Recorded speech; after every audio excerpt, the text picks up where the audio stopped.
L'automne, ce sont des couleurs chatoyantes, mordorées, les feuilles mortes, etc. Les arbres qui deviennent couleur flamme.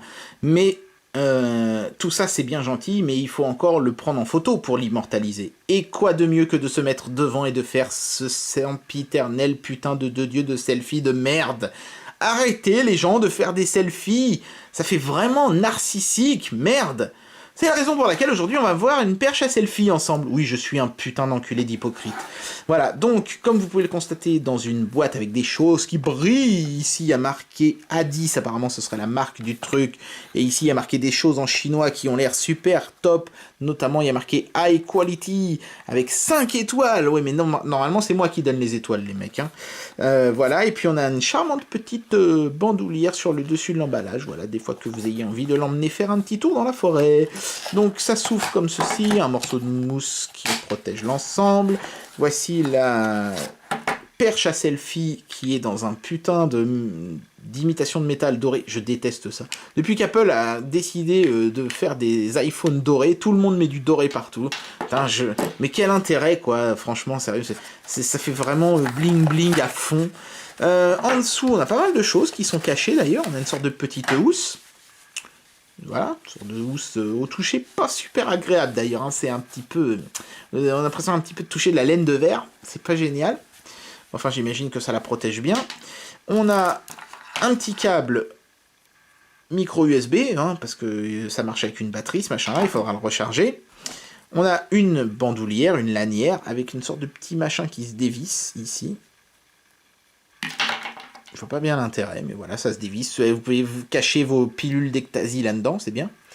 Hop, ok, voilà. Et donc, on a une petite notice vraiment très succincte. Oui, j'aime bien dire notice succincte, parce qu'il y a un gars sur mon Facebook qui arrête pas de dire « Vas-y, dis notice succincte !» Alors voilà, pour te faire plaisir, mon cher ami, la notice est succincte. Mais elle est quand même bilingue, avec de l'anglais et du chinois. Voilà, de toute façon, bon, c'est une perche à selfie, il n'y a pas besoin d'avoir bac+12 pour manipuler ça. Et alors, petite bizarrerie, petit bonus, petit glaçage à la merde sur le gâteau à la chiasse, il y a ici, à l'intérieur, un rétroviseur. Oui, je ne dis pas de conneries, c'est bel et bien un rétroviseur pour votre perche à selfie. Je vais vous expliquer dans un instant, à mon avis, hein, ce qu'ils ont voulu qu'on fasse en nous donnant ce truc-là. Voilà, vous allez voir, c'est assez marrant. Donc, revenons sur la perche à selfie en elle-même. Elle est un peu différente de celle de chez Xiaomi qu'on avait testée la dernière fois. Celle de chez Xiaomi, elle était très propre, très clean, et celle-ci, j'ai envie de dire que c'est un peu tout l'inverse. Elle est bordélique à fond. Je vais pas m'amuser à faire une photo avec mon smartphone avec, hein, ça sert à rien. On l'avait déjà fait avec la perche Xiaomi, vous savez ce que ça donne. Mais vous voyez, c'est cette espèce de petit bout de câble ici, là, avec ces deux embouts. Un qui est un micro USB, donc, et l'autre qui est une prise casque. Donc en fait, ce que vous êtes supposé faire, c'est brancher ceci au micro USB de votre téléphone et ceci à la prise casque. L'intérêt, c'est que ça va fournir de l'énergie, hein, le micro USB, à la rangée de LED que vous pouvez voir ici, là, et qui permet de se photographier dans le noir, j'imagine, même si avoir 4 LED ultra brillantes qui vous écorchent la gueule et vous agressent les yeux à fond le train, je pense pas que ce soit une très bonne idée.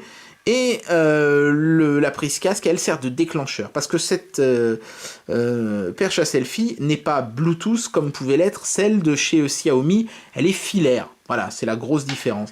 Quand on appuie ici sur le bouton, ça vous envoie les diodes dans la gueule, et quand vous appuyez sur ce bouton ici en dessous, ça vous envoie la photo, ça prend la photo.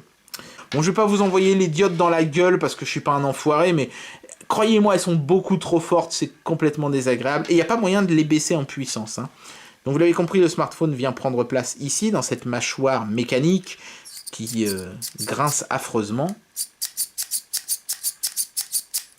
Et ici, donc, on a des patins en caoutchouc assez mous, ça c'est bien, qui donc esquinteront pas votre téléphone. Par contre, je suis un peu plus dubitatif sur les barres dans le fond, là. Si vous avez un téléphone avec un fond en verre et qui s'appuie contre ce truc-là, ça aurait été bien de mettre de la mousse là aussi, quoi. Enfin, je sais pas, mais quitte à mettre de la mousse ou du caoutchouc, mettez-en partout. Voilà, donc bon, ça a l'air solide, hein. Ça grince affreusement, mais je ne sens pas de fragilité particulière ou quoi que ce soit. Et alors, petite chose impressionnante, c'est la longueur du truc une fois déplié. C'est complètement dingue, quoi. Même pas, mais vous allez éborgner quelqu'un avec un truc comme ça. Non, mais regardez-moi ça. Non, mais regardez, hop, voilà, premier cran, deuxième cran, troisième cran, j'ai toujours pas fini, quatrième cran, j'en ai encore, cinquième cran, et voilà, le sixième cran, et après, il y a encore la longueur de la poignée. Non, mais, vous êtes fous. C'est plus une perche à selfie, là, c'est une canne à pêche pour aller pêcher la truite, sans déconner. Donc, par contre, il y a une grosse bonne poignée qui tient bien, avec une sorte de petit emplacement pour mettre son index, donc c'est plutôt ergonomique. Mais bon, après, moi, personnellement, la perche à selfie, j'en vois pas l'intérêt. Mais si vous avez toujours voulu une perche à selfie qui puisse prendre des photos dans le noir, ça me paraît être un produit intéressant pour vous, puisqu'il y a une rangée de LED qui permettra de vous faire passer pour un zombie, parce que c'est des LED blanches très froides, qui vous donneront vraiment une sale gueule. Enfin, je pense. Je me suis pas amusé à faire l'essai encore une fois, mais je pense que c'est même pas la peine. C'est presque évident. Ici, on a cette espèce de petit miroir. Donc, quand j'ouvre le sachet, se dévoile devant mes yeux ébahis l'équivalent d'un rétroviseur, hein, je raconte pas de conneries. Alors le truc en fait, c'est que vous le mettez ici, tac, voilà, vous pouvez même le, vous voyez, le tourner comme ça, hop, et vous pouvez donc vous voir sans avoir besoin de vous contrôler, entre guillemets, sur l'écran de votre smartphone. Vous avez la possibilité de cadrer grâce au miroir. Vous allez me dire quel intérêt puisqu'on a l'écran du smartphone. Bah, l'intérêt c'est que du coup, vous n'êtes plus obligé d'utiliser la caméra frontale de votre téléphone, mais vous pouvez utiliser la caméra dorsale qui en général fait de bien meilleures photos. Donc vous pouvez faire le selfie ultime entre guillemets en utilisant la caméra arrière de votre smartphone qui vous permettra d'avoir une qualité très nettement supérieure. Mais franchement, vous voyez dehors, dans la rue, je sais pas, devant des gens, avec ce truc, avec les 4 LED qui vous éclairent la gueule et cette espèce de miroir à la con qui vous réfléchit votre image, mais vous allez vraiment passer pour des tarés, quoi. Non mais je crois que ce produit s'adresse à une poignée de gens complètement fous qui veulent faire des selfies à tout prix. Voilà. Alors évidemment, si vous voulez faire des selfies dans le noir complet, c'est un bon petit produit, mais si vous êtes quelqu'un d'un tout petit peu sensé, je vois pas pourquoi vous iriez acheter ce machin, franchement. Enfin bon, il y a quand même le lien dans la description de la vidéo si ça vous intéresse. Hein. Voilà, c'est tout pour aujourd'hui.